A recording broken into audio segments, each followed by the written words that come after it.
in 2000. And don't get me wrong. What really helped me perform, I had a really good team. Yeah. I mean, it was I didn't feel like I can do no wrong. Right. Oh, we ain't getting to go in the passing. Shit, give it to the number one back in the country, behind the best lineman in the country. Yeah. Throw it over there, Mike over there somewhere, Jalen over there somewhere. Get Jalen a bubble. He go turn that 3-yard bubble to 80-yard touchdown. Yeah. So what were the conversations like? So obviously JT goes down, you go in, you finish out that game, get the dub. But then what were the conversations like Coach Herron, like Urban, about – because Urban said like he saw the biggest switch of like you went from I'm taking over this team immediately. Like what was that like? I think his switch came from he started to pay attention to me as a quarterback. I didn't change not one bit. You can ask my roommate, you can ask the guys. Like I was still myself. Like, yeah, I had to spend more time studying. Yeah, that was normal. Yeah, because I had more time because it was end of the semester. I was done and things like that. So I was still, spending my time in the facility after practice with the coaches, go to the game plan. Now I think his eyes were open because now those questions you asking JT or that engagement you having with me and you never had it. Now you're like, oh my God, it's changed. No, motherfucker, I've been here this whole time. Really, shit ain't changed with you. Nothing changed. Yeah, nothing changed. So that was after the Team Up North game, getting ready for the Big Ten championship game, where he started to see the change or whatever. And I didn't feel like his eyes. Yeah, I didn't feel like I changed not one bit. So getting ready for that situation and being in those meetings and really finally having a chance to see how intelligent I was when it came to this position, I think that's what really shocked him for the most part. I mean, but then again, you're dealing with so many players on the field. You got 108 guys in the locker room. There's no way for him to have a significant relationship with everyone, especially the backup quarterback. But he does a great job of making sure his position coaches have those intimate relationships and encounters with your players. That's why Tom Herron is my guy. Mm-hmm. No offense to Coach Meyer. Love him. He's a great coach, great mentor. But, who's your guy? My guy is Tom Herron because Coach Meyer made that happen. Mm-hmm. So I am grateful for that. But, yeah, I guarantee you if any other guy was in that situation as well, he'd be like, oh, man, this guy is awesome. Well, he been great. This is a product of, the people you put around him. Now you just finally have an opportunity to see it because, he's more of a position of impact. So I think that was the biggest thing. But I don't know what I changed. I stayed myself. I still BS'd around. And I think one thing Coach Meyer really saw that, okay, he got his routine, his kid got his routine, is in a Big Ten championship game.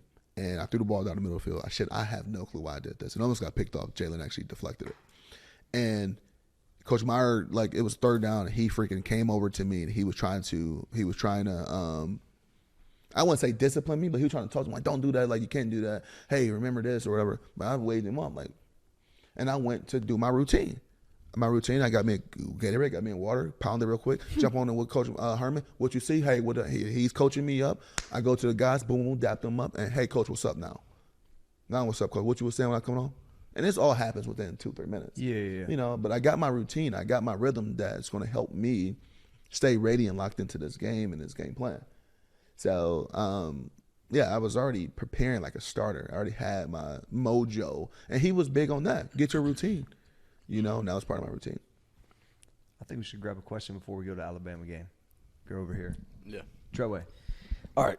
So Blue Mountain State's like the big show when I'm in college. Love that show. So you're a backup the whole time. I couldn't wait to be Alex Moran. And that's exactly what I said. How close was your life to Alex Moran? Because I hope it was exactly the same. Dude, okay, so Blue Mountain State came out right. Well, it actually was out. I didn't start watching it until my first quarter of college. So I'm just like, you had no TV. Yeah, I had no damn TV. I had no damn TV. And then I didn't at home and growing up, I didn't have cable either. Yeah. So I really didn't have TV. Really, I had video games, but so I had no clue what Netflix was because it came out on Netflix. Netflix was the first kind of streaming thing, And I was just like, man, it's gonna be like that when I get this. But no, it was hilarious. I'm just like, I thought college was going to be similar to Blue Mountain State, but no, Blue Mountain State was ridiculous. I love that show, though. I love that show, but it was crazy, though. It was crazy. It's a good time. See you later. I remember being at a game at the shoe. You was getting reps at quarterback. You may have even started. I honestly don't remember exactly what season it was, but it was against Illinois. And I just remember I didn't know anything about your relationship with this player on defense beforehand, but I remember you threw a quick pick, and you laid this motherfucker out right afterwards. So first and foremost, it wasn't a pick. But you, I'm just joking. I know what you're talking about. So, but you got in his face, and I was like, "Oh shit!" Cardale smacked him, and then he's smiling in his grill. But then it was like maybe he knows him, or I was like, "All right." So we play Illinois is mop up duty. So this is 14, and V'Angelo Bentley. I play high school ball with him. There it is. is. He's a year behind me. So I was getting ready to throw like a hitch or something like that. And this guy jumped right in front of it last minute. And it was one of those things that you throw on, he let go right to the ground. So they didn't know if it was a fumble or like or not. So Illinois pick it up. He picked it up. And like the whistle don't blow. So everybody walking around for like a quick 2 seconds. Then he started running. I'm like, oh shit. So the funny part about that story is that we're taught it's great if you can make a tackle. But we're taught really to make the guy cut back. So he started running towards his sideline. So I'm taking an angle. Other sideline, hopefully he cuts back, right? And dog, when dog get out, he's gone. Like no one on our offense is going to catch him. Play corner. So as I'm doing that, I see one of our players get laid out. Jacoby Bourne. Little short, fat hobbit. I love him to death. Boom. You know when picks happen in football, you know the first person they go for, the quarterback. Try to kill him. I see him get laid out, changed my mind about everything. So Jacoby got hammered. I'm talking about feet in the air. I'm like, that shit like it hurt. So I actually started running to our sideline. Get away. Get away. I started to go to our sideline. So I said, I'm not going to do this. And as I'm starting to run, for some reason, he was cutting back. So I'm like, oh, he's right here. Bow! That's I'm like, oh, he's right here. You weren't even trying to make the tackle. No. I was trying to get away from all of that badness that happened to Jacoby. And I remember, so then I smack him, and we get back up, they realize, oh, it's incomplete pass. So I'm like, you got smacked for no reason. I'm like, oh, shit, Jacoby, you got smacked for no reason. I'm like, you got hammered. I'm like, you good, bro? He's like, who did it? I don't know. I didn't see him. I don't know. He's like, who fucking hit me? Who fucking? I'm like, I don't know which one it was, but it hurt. But he got laid out. But yeah. But the funny part about that too, though, so in that game, I tore dog up twice that game. We was in a wildcat formation, and then we was rushing, and I lined up on the wrong side in wildcat where the reverse was coming. So now I'm a lead blocker. But we was rushing, so I'm like, fuck, okay. So as I'm looking at Jalen about to take the snap, I'm looking like, oh shit, the guy in motion is coming my way. I'm on the wrong side. I got a fucking block. I buried him. I took him to their sideline. I buried dog like, but this on top of him like, I'm screaming like, I'm screaming at him like face to face. I'm going crazy. Man, I buried him. I'm like, oh, this blocking stuff is easy. Went back to my lineman days in Little League. That's funny. Good. Trayvon. So who was like one player that was in the locker room that you really just like took something away from, like when you kind of like saw like their routine or something like that, and you were like, that's something that I kind of like want to emulate and to, make me the player that I can be. I think it was JT. I think that year, that 14 season, we won a championship. And then 15, Braxton was in our room as much because he was a receiver.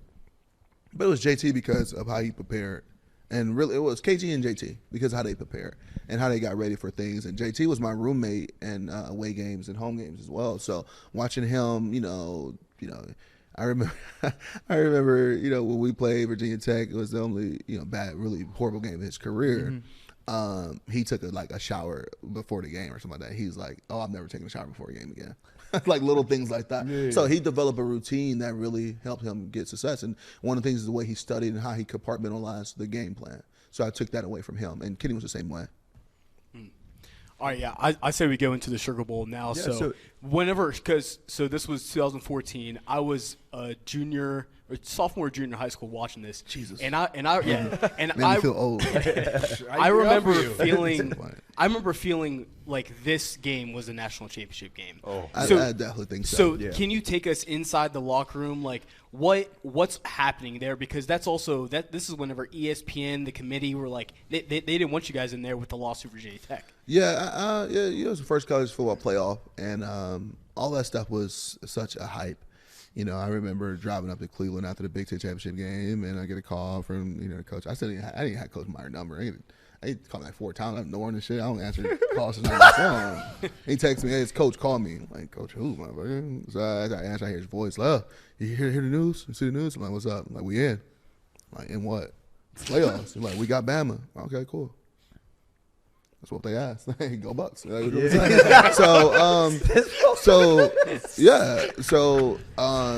getting ready for that, I remember all the controversy because I think we jumped TCU and Baylor. That was 7. Yeah. We was 6, I think. Yeah, we jumped TCU and Baylor, 4 and 5.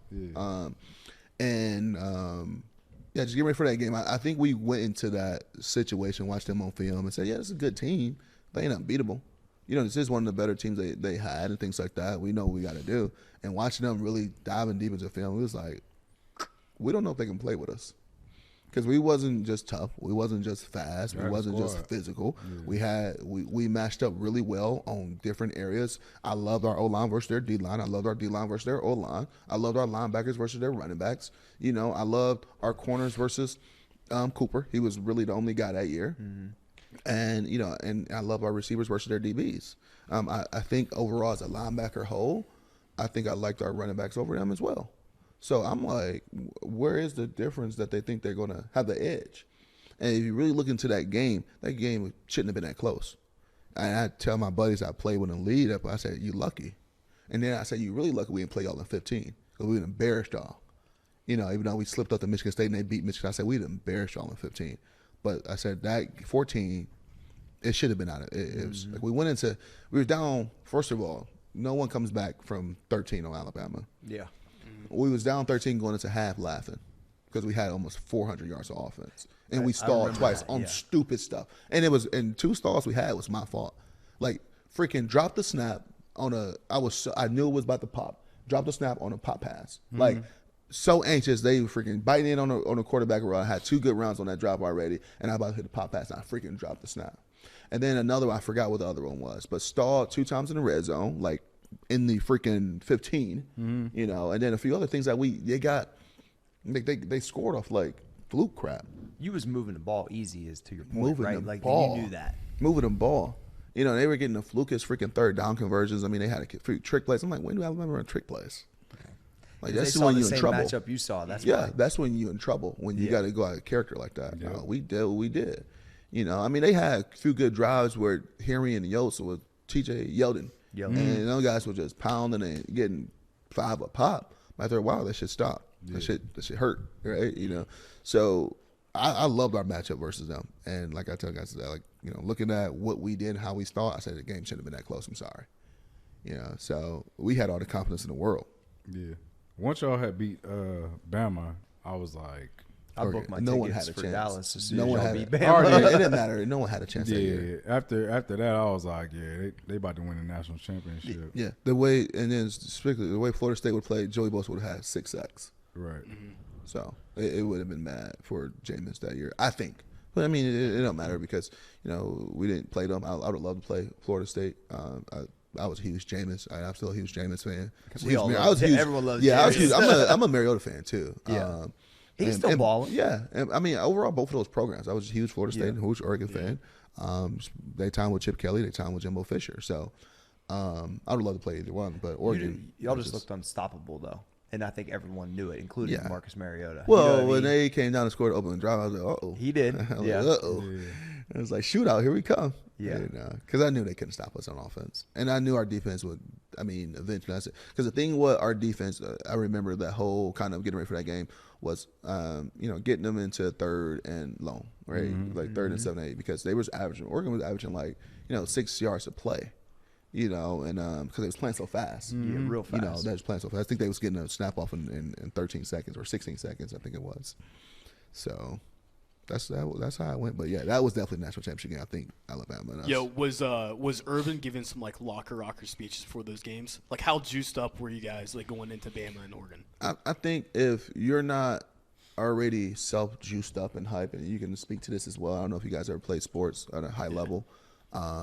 But it's nothing that anyone can say to get me ready for Alabama. Yeah. Like if I got to tell you coach, you teammate, you assistant coach, get ready or how to feel, then I probably got the wrong people in the locker room. Well, the thing is, when it comes to games like that, they getting you ready Monday, Tuesday, Wednesday, Thursday, Friday. Yeah. You know what I'm saying? So when Saturday comes, it's like, you know what? I don't even need to say nothing because we done coached y'all up and got y'all prepared. If y'all ain't ready now, then don't even go out there. You don't need a cute speech Don't at even the go out end. there. Yeah, I mean, it's cool. It's cool to give you one, but it's like, you know, because that's your MO as a coach and things like that. But it's not much. I mean, I go blank anyway. You know, like if people actually, you know, tell me like, oh, how loud is it playing? I'm like, I have no clue. I go blank, because you're so dialed into something. I'm like, I don't hear anything. Yeah. I don't hear anything. I said, like, when I speak, I can hear myself very clearly. I don't, like, in those situations, and I'm not talking about just big games, period. I don't hear nothing. Yeah. You know, You're so locked in. yeah, you're so locked into something, and you saw this on film so many times, and you prepared so hard, you wanted that bad. I don't think it's hard to get you out that zone. Like, yeah, it's times where, you know, I think I snapped one time in the locker room when someone, you know, I was in that kind of getting ready to be in that zone, and someone kind of almost interrupted, and I'm just like, don't do that, like. You know, that's like it reminds me of, like, you never wake up someone sleepwalking. Right. Yeah. You know, that's what I think it is. So you have 3 amazing games, you know what I'm saying, that kind of put your stamp on Ohio State that you basically became a legend. Appreciate it. This motherfucker should never buy a drink in the city. True. Facts. Well, Boone always make me buy him drinks. Well, yeah, maybe for Boom.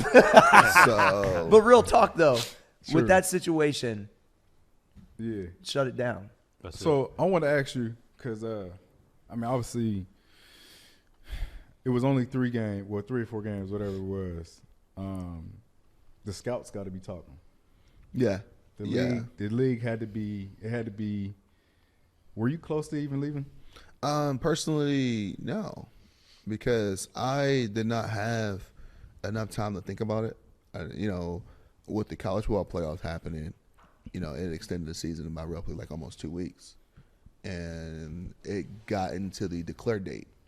So we got done playing Monday, flew back Tuesday. You had to declare for the draft Thursday. Oh, wow. So but originally, the season would end January 1 after the bowl game. So you had about 10 to 2 weeks to decide. Well, I had 20 hours.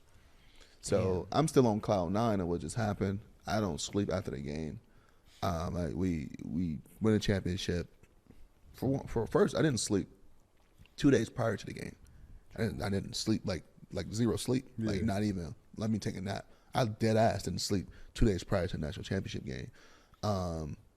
Play that game. It's that night game. It's a long night. I'm like, I remember like, damn, now it's over. First thing I think, I'm gonna get some great sleep. Like, when I wake up, like, now I'm not gonna enjoy it. I'm like, I'm gonna be so tired. Yeah. Didn't sleep. We go out, you know. Of course. Of course. I We mean, go out, and by the time we walking back into the hotel, I'm talking about walking back into the hotel, I gotta hurry up and go get dressed because I got an interview in 30 minutes. Yeah, in the morning. The next morning, we got to do the interview after the game and all this other crap. And that's when they asked me about the draft. I'm like, the draft? Okay, I said, I got some time to think about it. Like, well, yeah, it's Thursday to declare. I'm like, when is Thursday? Because I'm literally like, when is Thursday? Because all my days are running together. Yeah. So now I'm running on 4.5 days of no sleep. No sleep. So my days are running together. I'm thinking I'm thinking we just, and then I'm still thinking we just played on Saturday.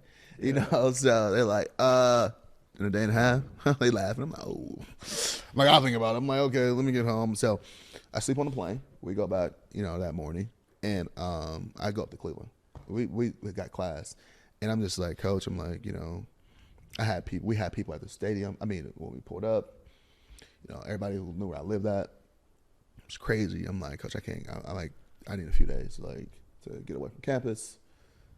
I can't go to class right now. Clearly. There's no way I can go to class. Yeah. You know, I ain't here to play school. No, I'm just joking. So I don't go to class. And I go back up with my family to Cleveland and really try to talk about that draft stuff. And I sleep like I crashed. Like I hit a wall from that Tuesday to like almost Thursday morning. Man, I've been climbing in my childhood bed like. Yeah, I freaking sleep for the first time, and I like sleep almost a whole day. So I wake up, trillion missed calls. Yeah. Right, because Urban, I'm thinking I'm not answering the calls. I'm declaring. I'm leaving. Right? I thought you was 1,000,000% going. Yeah. So, but then he don't have a, and then if I leave, he don't have a quarterback for spring. Remember, JT and Braxton are still out. So he don't have a quarterback for spring. And I just had this conversation with Kobe Bryant, Christian little brother, last night. I said, NIL was around after that.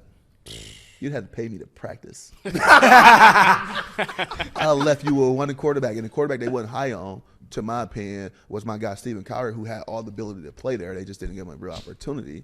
But knowing that how they felt about him, I would have held Ohio State by the freaking balls. You got to pay me to practice now. And I need $2 million under the table. Under the table. Under the freaking the tax free. I ain't paying taxes. Or I'm out of here. Straight cash. Or I'm not just transferring. I'm not going to practice. You're not going to see me. No, I wouldn't have done that. But I'd have definitely had some type of, it had to be incentivized NIL to come back that year, right? Knowing what was waiting on me, what JT and Braxton returning to. So if you could do it all over again, would you, like the way everything played out, would you come back or would you go? I still come back. I wasn't personally ready for the league. Got it. I wasn't ready for the league. To my knowledge, some coaches, it was rumors that may help that decision by, clearly now all the buzz about this after winning championship is, okay, where this guy been all year? Why hasn't he been playing? Like, he's a lot better than these other guys. Like, that's the buzz, from the people who just got opinions that don't your mean stock anything. was hot. Bro. Exactly. But and on top of that, then, all that buzz coming out, and then what it forced people and power to make comments of it.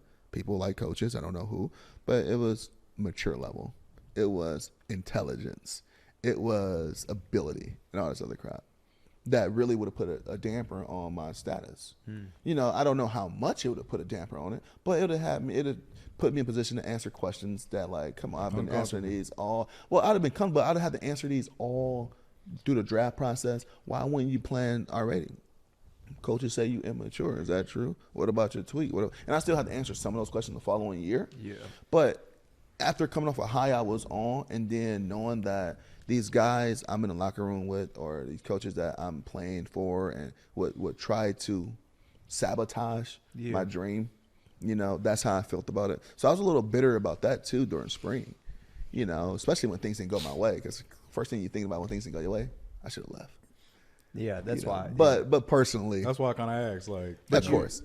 Looking back, what you got to do as a pro. You don't think you was ready though? No, of course not. I wasn't ready. I wasn't ready to really be in that atmosphere, I think. And when it comes to just being a pro's pro, I mean, guys, I still was being late for tutors and shit. So I still missing I respect the honesty. Coming up with bullshit ass excuses. I ain't see it on my schedule. And I'm looking at that shit like, man, fuck that shit. That's not taking your pockets on the lead, and that's not good. So some of the things they were saying or that may have came out was, true to a certain extent. That partially true. Yeah, but I'm just like, me still somewhat immature, learning how to be a quarterback, learning how to still immature, bro. Nah, fuck you up. But no, See? But me learning how to be a quarterback and be a guy, I'm thinking to myself, oh no, they should look out for me, man. They shouldn't have said that, But it's just honestly, so that's how it all went, man. Trouble. Yeah. So, like, you come back from winning that national championship, and you said you went home, but what was your status like on campus when you came back? Like, could you not do the same things you did before? Well, I never did anything. I'm not an out person. I'm excited about this weekend because I haven't been out forever. We're going to a concert, but I'm not an out person. I wasn't drinking. I have a drink occasionally, maybe. I didn't do a lot of things our teammates were into as far as just hanging out with each other. But our hangouts was always at my place. Me and my roommate Travis Powell, we had both game systems, so we always had all the guys over there playing video games. That was my hangout, But when classes, I remember, we went to spring ball. It was our first spring ball that we started to do morning practices. So you had to schedule your classes for late noon type of things. So my first class, I think, was like at 12:20, and it was sign language. And I remember my first maybe 3 or 4 weeks, some days I was coming a couple of minutes late and things like that because I'm hurrying up from spring ball, showering up. You got to check into the training table, jump in the car, head to campus, find parking, get to class. Like, trying to get there. And, my professor emailed our coaches talking about, I'm always late, I'm a distraction in class and things like that. And I'm just like, what?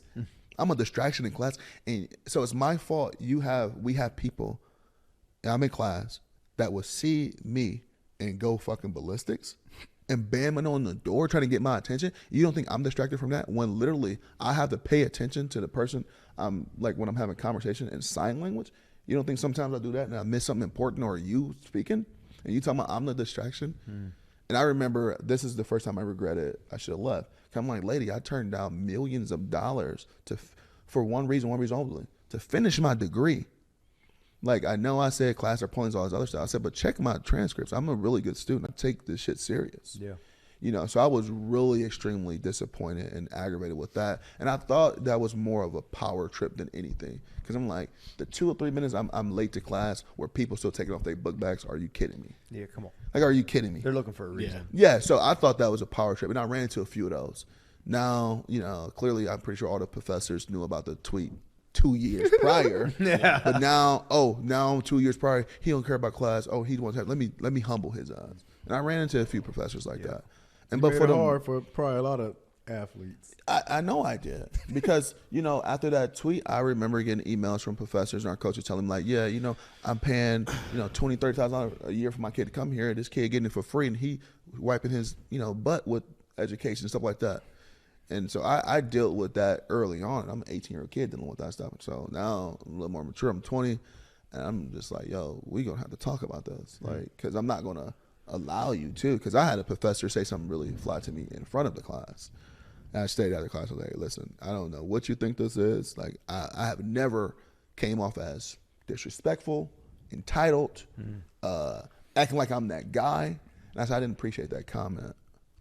You know, simple. And I said, I hope we don't have to deal with this again.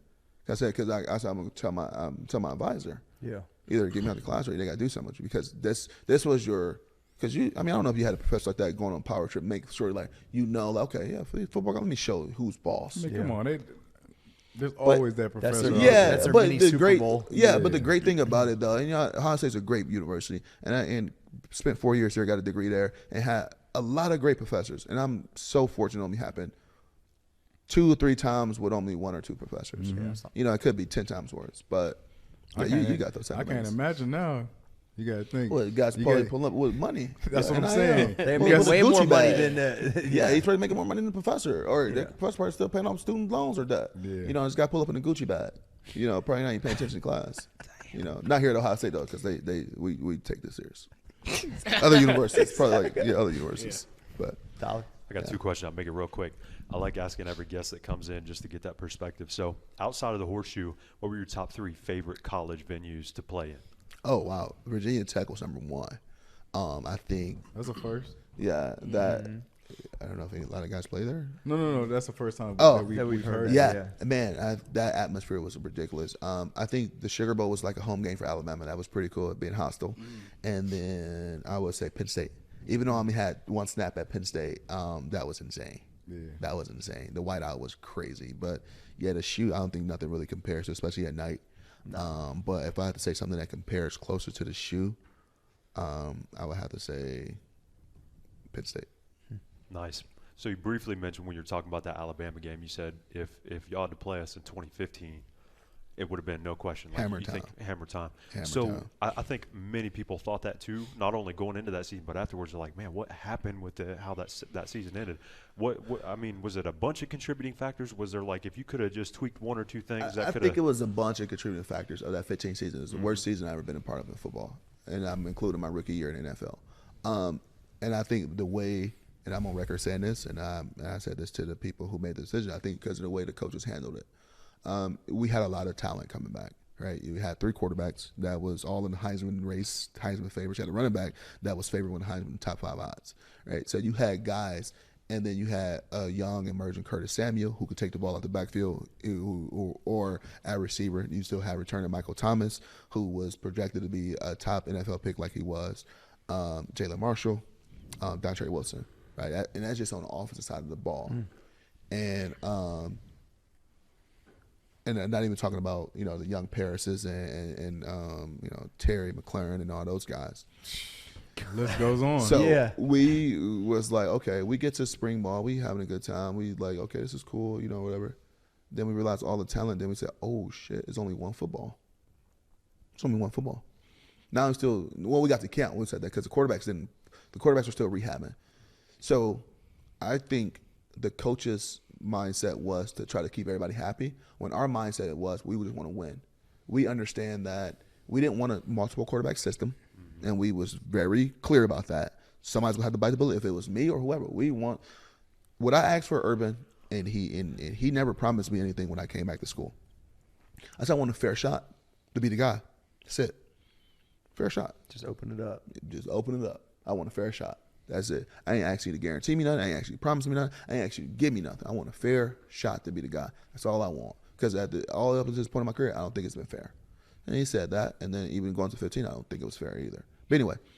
So I think that's a fair question. Yeah. After you just win a title. Yeah, of course. Yeah, I'm not saying I'm your guy. Yeah. I know what we got coming back. Where do you view me? You got Braxton coming back. You got JT coming back. Those are guys. How you value me? Simple. Yeah. And then on top of that, our offensive coordinator Tom Herman left too. So that was a big. Yeah, that was huge. That was huge for me personally. So we go into that season and saying we got one football and all these amazing playmakers around the field, and the coaches did such a horrible job of putting us in a position to have success because they tried to, outside of having game plans, they tried to game plan for players. Like, okay, this is a game plan for Curtis Samuel. This is a game plan for Braxton Miller. This is a game plan for JT's at quarterback. This is a game plan for Cardale's at quarterback. It was horrible. It was the worst dysfunctional thing I ever seen in my life. Mm-hmm. And I remember almost each and every week I was calling Coach Herman at Houston like, man, can you call these guys and tell them like, bro, what the is going on? Like, this is terrible. Like, this is ruining our team. And we still winning games up to this point, but we knew the writing was on the walls. This is going to cost us. Our defense was amazing. They bailed us out so much in that 15 season, but we just played so bad as a unit because our coordinator, and there's no offense to Ed Warner, he wasn't a great coordinator. He wasn't a great coordinator. He coordinated by trying to get the line involved in the game plan and try to do all these dinks and dunks and all this other BS. Now you're looking at it, it's 3rd and 8, and then you tell the quarterback to go complete a 3rd and 8. Well, no, fucker, you go complete a 3rd and 8. They know it's a pass coming. They know it's a pass coming. Yeah. And see how easy that is. Yeah. So little things like that really boiled over in that 15 season, and they caught up with us versus Michigan State, right? Zeke was dealing with, some health issues early on in the week. But, if the guy's strapped up and the warrior he is, he's ready to go, let's lean on his horse. Let him go, yeah. Let this dog eat. It was a rainy game that we lost. They hit a game-winning field goal on us. That game shouldn't have been nowhere close. And, they got the ups to go to the Big Ten championship game and ultimately play in the college football playoffs. We would have destroyed Alabama that year. That probably would have set that program back. How bad we would have beat them, I think. I think clearly we can always talk about that, right? Yeah. Who knows? I like it. So that's the sucky part because I don't think they handled that situation well. And outside of all the other players, especially with the quarterbacks. Appreciate you breaking that down. Yeah, great answer. Yeah, so you tweet about going to school to play football, not school. So you send off that tweet from your phone, and when you set your phone down, when was that realization that tweet was a little bit bigger than just a thought? Never. Never, actually. I thought it was an amazing tweet. So I make this argument. Yeah, I did. I'm gonna kid you guys not. Clip that. Yeah, I make this argument all the time that I blew up Twitter. So Twitter had just came out. No, seriously. You and Ocho Cinco. No, seriously, dead ass though. Mm-hmm. Twitter had just really came out. Yeah. And I remember when that tweet came out the next day, it's all over. It's on Good Morning America. Yeah. It's on Fox. It was, it's that's on right. ESPN. It's on everywhere. Yeah. So I remember the one headline saying on Twitter. Good Morning America on the new social media platform Twitter, like she even didn't say it right. A student athlete at Ohio State, Cardale Jones, tweeted, like she tried to say it correctly, yeah. And she mentioned it, right? And everybody like, Twitter, you can a social Twitter. In case someone, Twitter is a social app where you can have conversations up to 160 characters and like all this other stuff. Like you couldn't do DMs yet, or you couldn't put pictures on Twitter yet. Yeah. So I make the argument I blew up Twitter.